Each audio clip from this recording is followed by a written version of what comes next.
The mutual fund body AMFI has released the market cap categorization for stocks, which will be valid for the second half of the calendar year. Remember, this is a biannual exercise and it has a bearing on how actively managed mutual funds meet their stock selection mandate when it comes to market capitalization. So let's take a look. What's interesting in the latest review is that the shareholding or the share of large caps in the total market capitalization has gone down slightly from just about 69.4% in January to 68.3% right now. And this is, of course, the courtesy of the sizzling mid-cap rally that we have seen in this year. In fact, the rally we saw in April, May, June has meant that the share of mid-caps and small caps has gone up in the overall categorization. In the overall market cap of the stock market. Mankind Pharma, the bumper listing of 2023, has directly leapfrogged into the large cap category. That's another very interesting facet of the data this time around. That stock, of course, is up almost 23% since listing. Let's now come to the actual movers and shakers and what's in, what's out, and how the stocks have moved from the mid-cap to the large cap category. Now, they're on your screens. The reason we've coded these in green is that in general, as stocks move up the market capitalization ladder, they become more discoverable, so to speak, and they can end up attracting more local and global flows as well. So let's take a look at the ones that have, have moved in positive territory. They were on your screens. Mankind, as I said, was the one that directly got an entry into the large cap space. Now let's look at stocks that have moved from large cap to mid cap.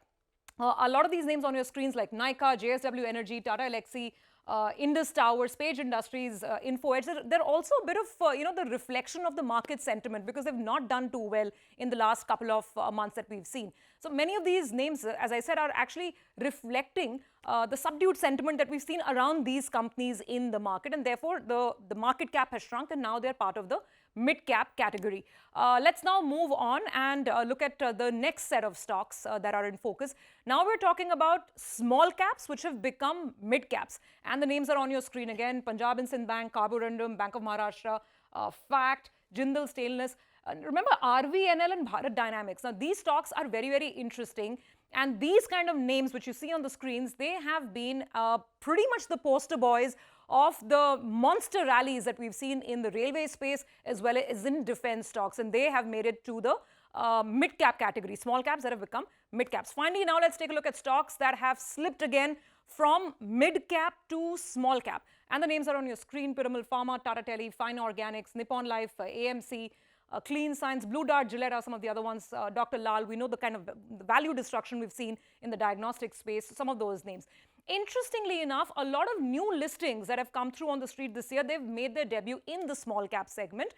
These names also include some of the very high profile listings that we saw in the EMS or the electronic manufacturing services space. These are names like Avalon Technologies and of course EQ Lighting. Remember that stock was up 45% the day it listed. Now one must of course remember that this stock selection that we've seen or this categorization that we've seen, this doesn't impact any of the passive funds at all.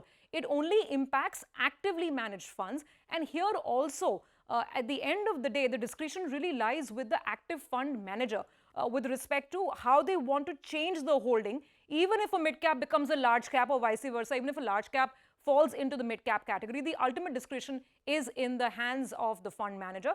So we can't for sure say if there's an increase in flows or decrease, but of course it is a great sentiment check in terms of the way the market is moving and the way fund managers are thinking.